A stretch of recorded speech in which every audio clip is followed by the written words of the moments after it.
Hey folks, it's Michael LaFido. Welcome to the Luxury Listing Podcast, the Luxury Listing Specialist Podcast. Again, I'm your host, Michael LaFido. You are in the right place if you're looking to dominate selling high-end and luxury homes, even if you're a beginning agent or you're a seasoned veteran. Last week, I was just doing a training down in Texas, and there's an agent who's 70 years old. She's been in the business 45 years, sells 100 homes a year, and she sat through my Luxury Listing Specialist certification class. So whether you're on that side of things, you're a 40-year veteran or you're a newbie agent, you are at the right place if you're looking to dominate high-end and luxury homes. And I'm really excited about today's guest. She is a 11-year veteran who averages anywhere from about 150 to 200 million in volume in the Beverly Hills, Hollywood, Brentwood area out in California. Average transaction size is around $7 million. And with that being said, Rochelle, welcome to today's podcast. Thank you. So happy to be here today. Well, I know you're busy, you're successful, so blocking off time to help and bring value to other agents, I really tip my cap to you. And how do you pronounce your last name? Last name is Maize, so it's Rochelle Atlas Maize. Maize, okay. And I thought it was. I just want to make sure. My last name is LaFido, but people butcher it, so I always am sensitive to that. So, and Rochelle, at the end, will of course, I want you to provide your contact information for all the listeners if they have a referral out by you. But I'm really excited about today's show. Again, we have top agents from across the world on this show, influencers, and your stories. You came into real estate after about a 15-year career in wealth management. You were a vice president of a well-known investment firm in Beverly Hills. You advised many high net worth individuals. And then you got into real estate, and you've been in the business for about 11 years. If you don't mind sharing with the listeners, why the switch? What was intriguing about real estate, particularly luxury real estate, from the wealth management side of things? So really good question. I retired from wealth management, loved it, and tried to be the stay-at-home mom, and did that for a little while, fundraised for my kids' school, and then just got really kind of bored.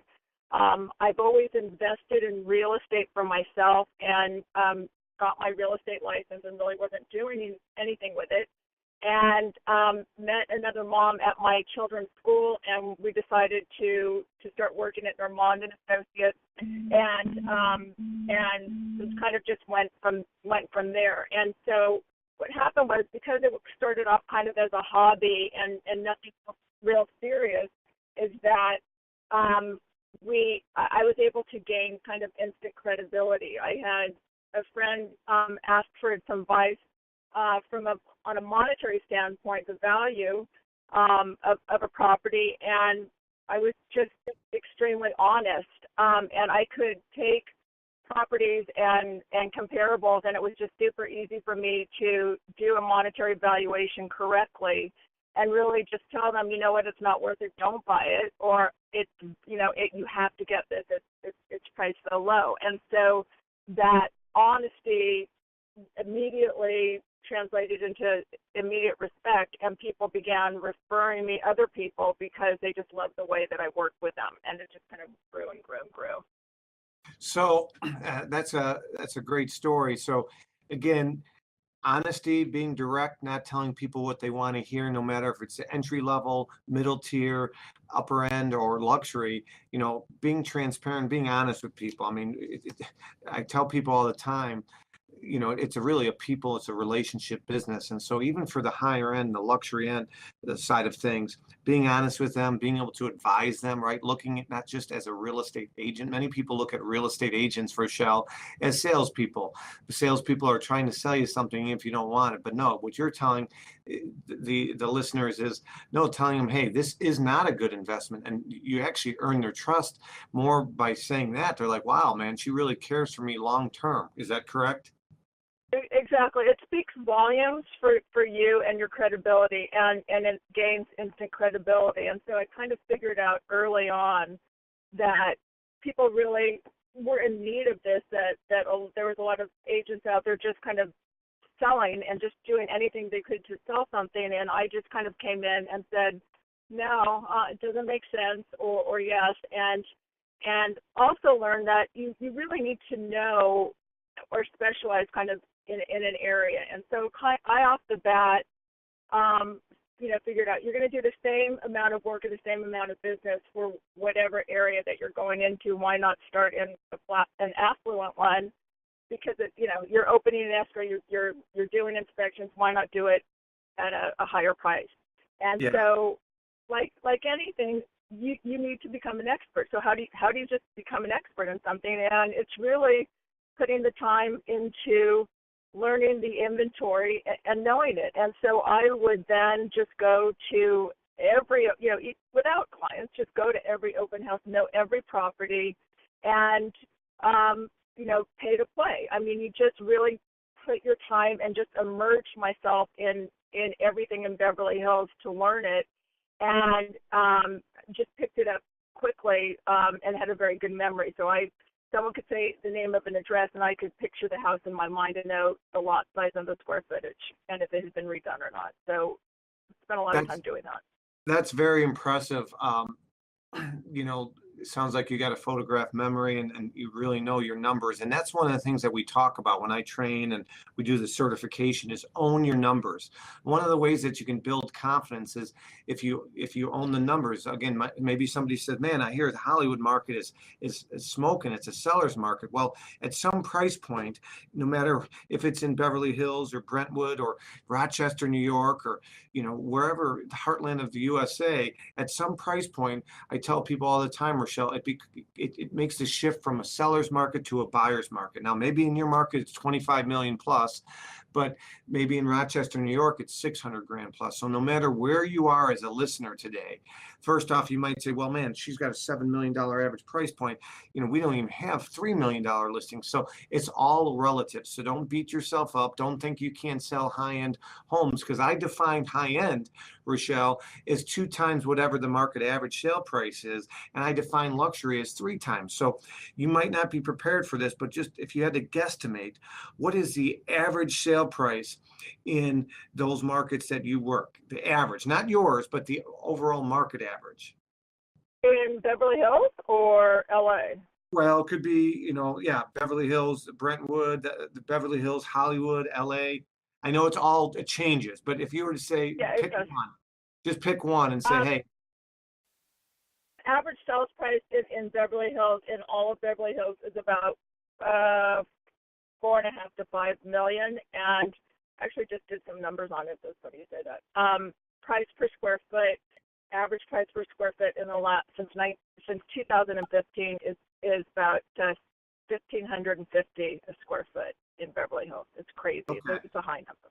All right, so let's just use 4.5 million for the listeners as the average. So I would define luxury in that case around 13 and above, and I would define high end as 9 million and above for that definition. Now, if I'm talking to someone in Rochester, New York, where the average sale price is 200,000, I defined high end as 400 and luxury as 600. So it's all relative. So for those listeners, I don't want you to discredit what Rochelle's saying because her average sale price is 7 million. She obviously is bringing tons of value, and that's why we have her on the show today.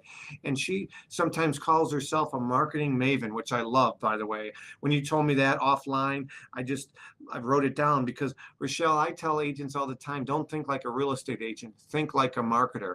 And so if you wouldn't mind maybe sharing like one nugget, the number one nugget that comes to mind, if I were to ask you, what's the one marketing strategy you find to be most effective for selling high-end homes?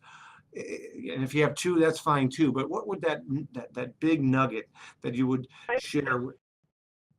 Yeah, I think that there's a formula in selling a home successfully, no matter if it's a couple $100,000 or 25 million. And of course, you're going to have to throw in more bells and whistles for the 25 million. But what is consistent, I think, and I do for all my listings is you don't want to dilute a property, in the beginning. And so what that means is you also want to present a property in the best way. So I see a lot of agents that will just throw properties on our MLS system and whatnot. They don't have the pictures on yet. They just put it on. There's not a good description. That's not doing anyone a service. So what I think is very important is like I consider it like a girl going to her prom. You don't put her out there until she has her hair, makeup done, and her jewels and her gown. And it's like and it's a kind of analogy I use with a house. I'm not going to let anyone step in that house or put it on the market until the pictures are taken, the description's written correctly, the higher end, the droning's done, the VR's done, and it does not go on the system. No one walks through that door until it is ready to go. So you don't have a bad impression. You have one chance to make a first impression with somebody, and it's got to be good. So do it correctly, no matter if it's 100,000 or 25 million. That you bring up a good point. First impressions, we talk about that all the time. First impressions. I find many agents, I don't know if it's a scarcity mindset, Rochelle, where they're worried that, heck, I better get it on the market. Maybe they'll change their mind and go with someone else or what. But going to market, I have a property that I'm going to market next week as we speak. It's going to be about 5.7 million. And for Chicago, that's Chicagoland market where I'm based as an agent. That's high end. So, we had 3 sales above 5 million last year for the entire Chicagoland market. Now, you probably want to, spit your coffee out and laugh at that, but it's a very difficult market for those high ends. We've taken over 3 months to go to market to get this house ready. So we neutralized, we painted, it had green kitchen cabinets where that's very taste specific. So we want to cater to the majority. And so what I hear you say is don't rush the process. If it takes, I always tell people, they say, when do you want to get the home on the market? I said, I want to get on as fast as possible without rushing the process. So as soon as the home is ready for the photos and the videos and everything has been properly positioned, I use the word position, that's when we'll come out with the photos. Is that fair to say? You have that same philosophy? Yes, 100%. And, I had a very interesting situation happen about a few months ago with somebody that came and they were interviewing me for the listing. They interviewed 4 agents, and this property was an original 1927 home in the Beverly Hills Flats. And everyone said, just put it on the market as quickly as you can. It's a hot market. You'll sell it. You'll get 5.9, whatever it was, and put it on. I came in and I said, they said, how can we get the most money? I said, well, truly, if you'll work with me, I can help. I could bring a painter and I change the lighting. I bring some current lighting in. It's going to take probably about 3 or 4 weeks. I'd re-landscape a bit. If you have a little bit of a budget, I would do that, stage it. I'd be happy to oversee it. And I think that you could probably get about another $300,000 or $400,000 out of it. And what it will do for you is when people come in here and see a property in the original form, you're talking about developers that are going to want to tear it down and look at it that way. When you update it a little bit and stage it, you then bring the mindset of somebody that says, you know what, I could just lightly do some things and live here. And so you have that whole other pool of people that you're going to hit.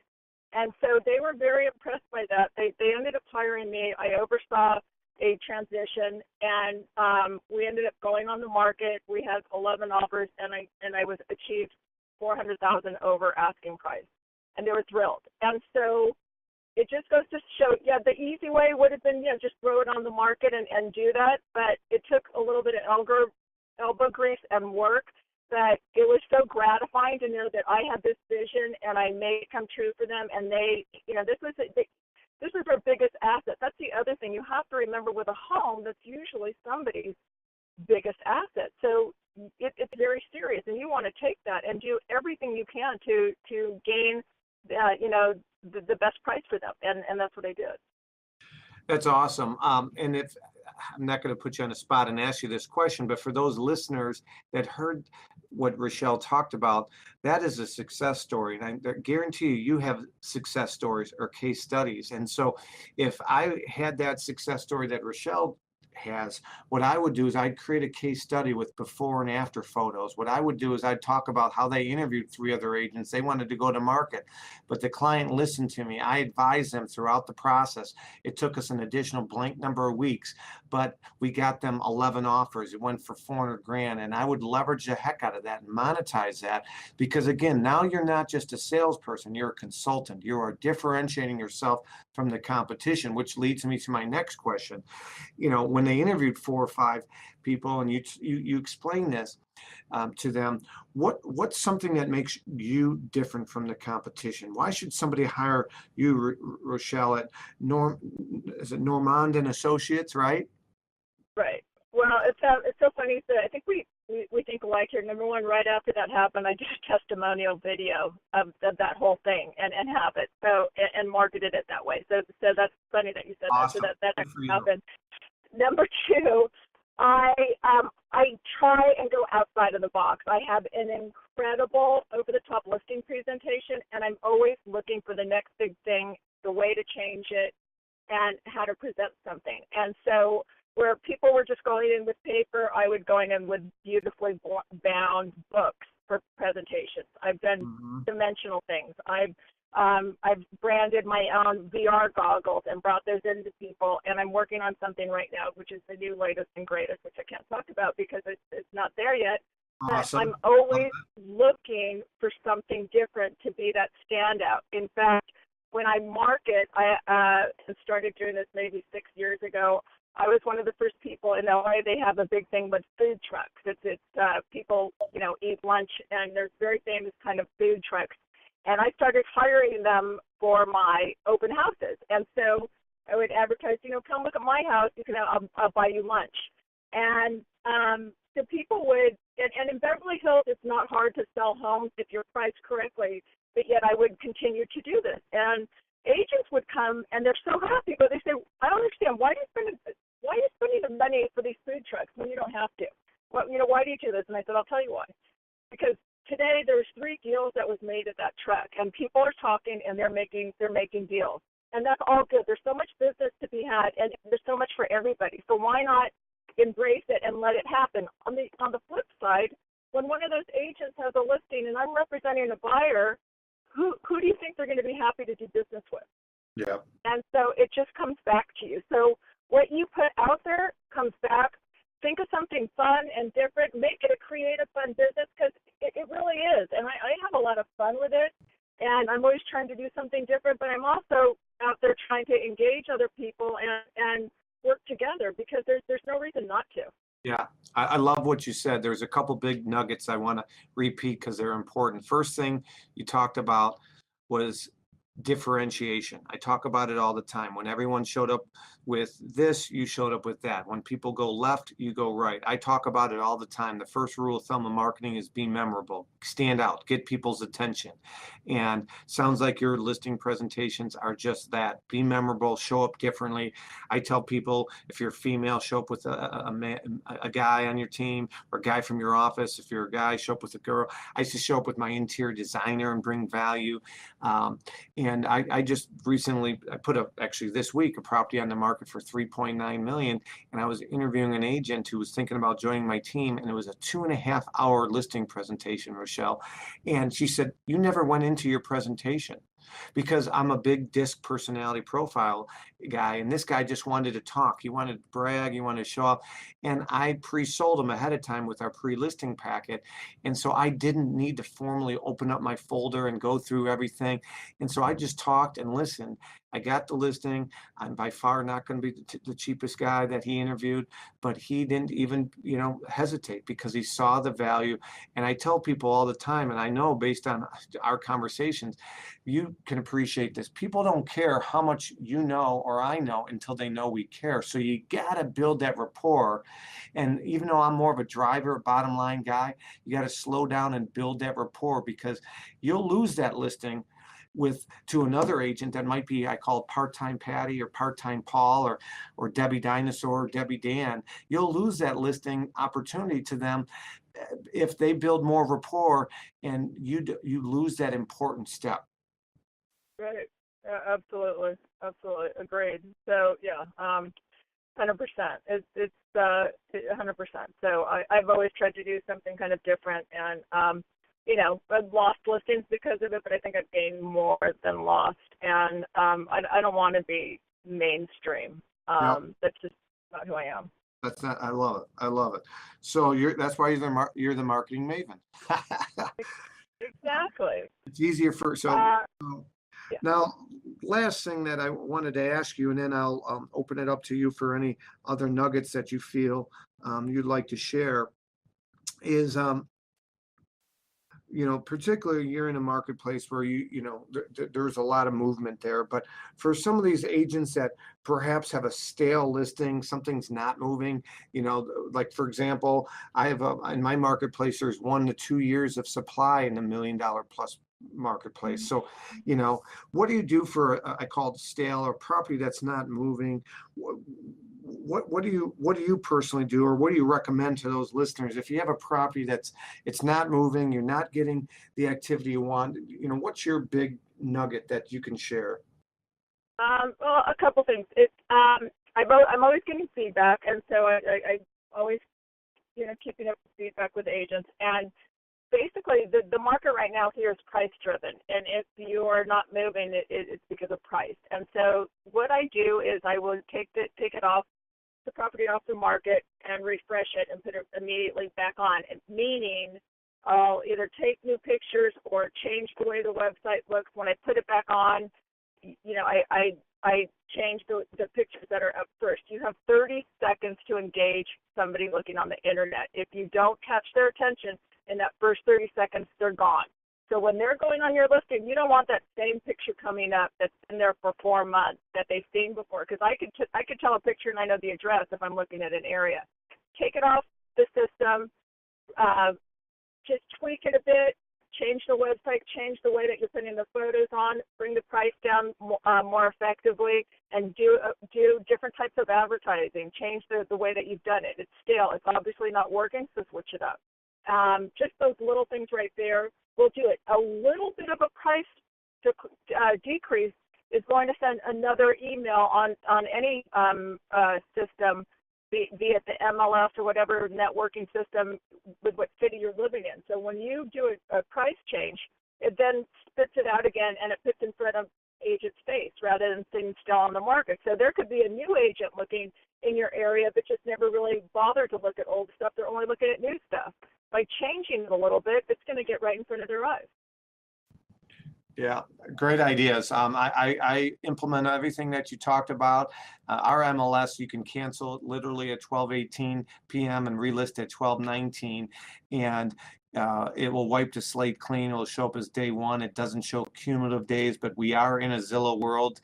So, of course, those websites show the cumulative days on the market. But you hit the nail on the head. Maybe the way you're positioning the home through the main photo or some of the inside photos isn't effective. I always tell agents, listen, imagine somebody's got ADD. You use 30 seconds. So they have 30 seconds, or they have, listen, if the first couple pictures aren't, drawing them in, if you're not accentuating the best features, the unique features, they're not going to look at the 13th, 14th, and 15th picture, so you hit some points that I believe in.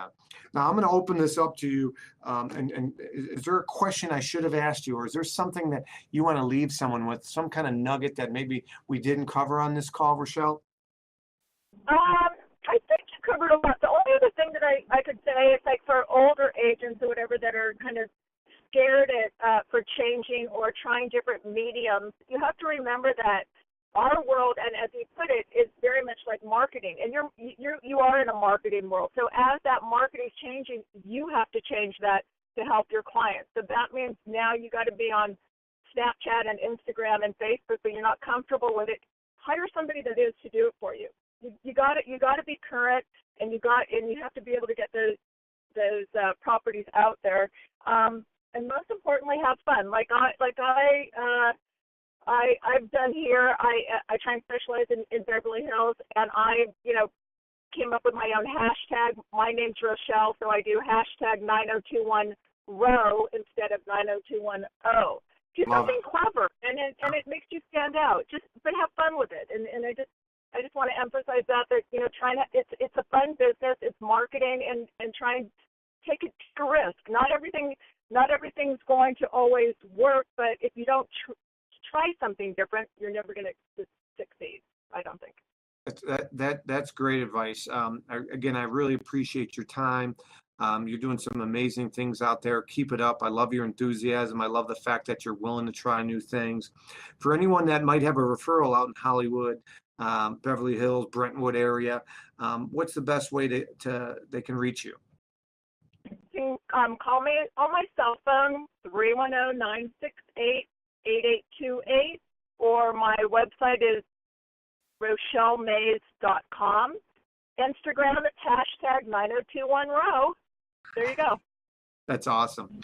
Again, another great episode of Luxury Listing Specialist Podcast. Again, you're looking to break into high-end homes. You're looking to dominate and differentiate yourself. Tune in. I'm really excited. We got some really good episodes coming up. We're about to launch our Facebook group. And if you are interested in taking your business to the next level, make sure you go to luxurylistingspecialist.com where you can hear about our certification. My name is Michael Afito. Make it a great day.